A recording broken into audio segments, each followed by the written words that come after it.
Olā, tas ir spāniski. Šodien Dienvidamerika, precīzāk Argentīna. Par Argentīnu. Tur dzīvo 46 miljoni cilvēku. Runā viņi spāniski. Tā ir tango dzimtene. Nacionālais sports viņiem ir pato. Tā ir kaut kāda bumbas dzenāšana uz zirgiem, bet viņi ir pilnīgi apsisti ar futbolu arī. Viņiem ir pat tāda lieta kā Diego Maradonas baznīca ar 120,000 sekotāju. Es nezinu, kas tur ir pats Maradona, pravietis vai dievs, bet tāda viņiem tur ir.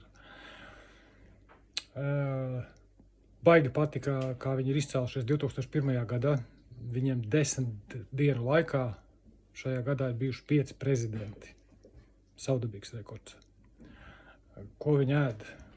Viņi ēd liellopu. Viņi ir paši pirmie liellopēšanas ziņā. Kaut kādi 47 kg uz cilvēku gadā. Tātad pats par sevi saprotams, ka arī mums būs liellops. Nacionālais dzēriens, neskatoties uz to, ka viņi ir viena no lielākajiem vīna ražotājiem pasaulē, ir matē, zaļā tēja. No kulinārajām īpatnībām ēd viņi šausmīgi vēlu.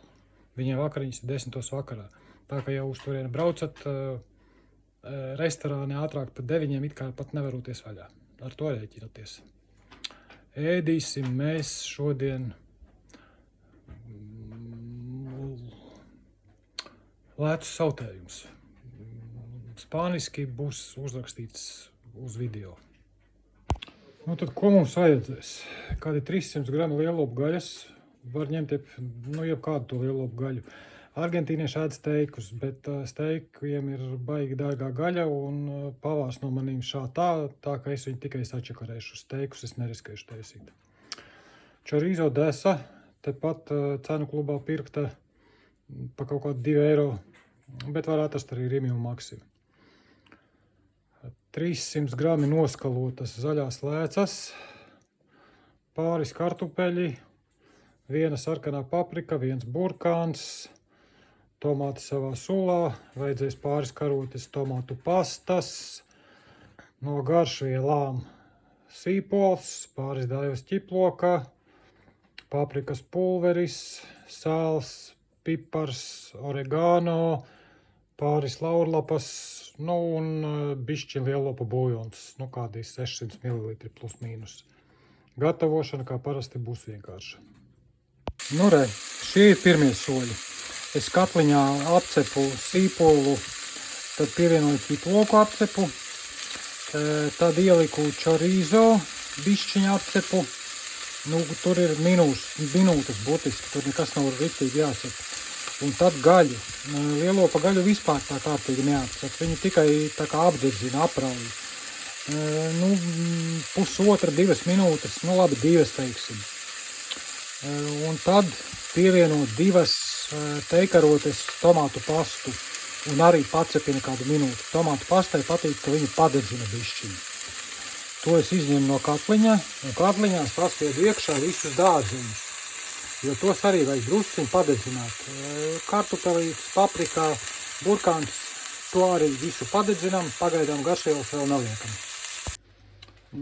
Kur ir 3. solis. Dārzeņus bišķiņu pacepām, tikai neaizmirstiet tēļi tiem dārzeņiem piešaut, savādāk piededzināsiet katlu. Un sasviedām katlā iekšā visu pārējo. Gan to sacepto gaļu ar desu, gan tomātus savā sulā, gan lēcas, gan buļļonu salējām.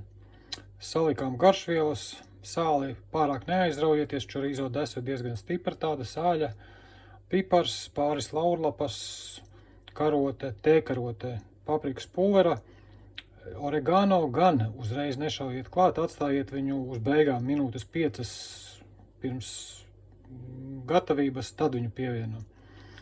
Tagad to visu uzvārīs un atstās sautēties uz minūtēm 40, 45. Tas arī būs viss. Šis tad ir gala rezultāts. Guiso de lentejas. Pēc izskata sautējums vulgāris. Redzēsim, kāds būs pēc garšas. Paši argentīnieši viņu ēd bez nekā vai arī piekožot vienkārši svaigu maizīti. Viss. Nu tā, viedoklis. Ēdiens ir garšīgs, patīkams. Vispār lēcas ir nenovērtēts tāds spākšauks, viņu biežāk ir jāgatavo. Viņš ir gan garšīgs, gan veselīgs. Lēcas vajag vairāk ēst. Par šito sautējumu. Labs, garšoja visiem, mazliet domas dalījās par tomātu skābumu, kas ir diezgan jūtams. Sievai mazāk patika, meitai ļoti patika, man pašam arī ļoti garšoja. Garšas sabalansētas, labas, bet tagad es varu pateikt vienu lietu, ko es personīgi viņu atkārtoti taisot darīšu savādāk. Lielopa gaļai ar 40 minūšu sautēšanu nepietiek. Lielopa gaļu vajag apcept un tad vienkārši atsevišķi ielikt mazā katliņā un atstāt uz stundu, lai viņi tur savā nodabā sautējās. Un tikai pēc tam viņu likt iekšā tajā sautējumā, lai viņi vēl turpina tas 40 minūtes sautēties. Jo viņi ir pa sīkstu. Ir garšīgi, bet varēja būt mīkstāk. Kopumā, stabils astotnieks velk. Tā ka labu apetīti. Nākošā ir Armēnija. Jā, nākošā ir Armēnija.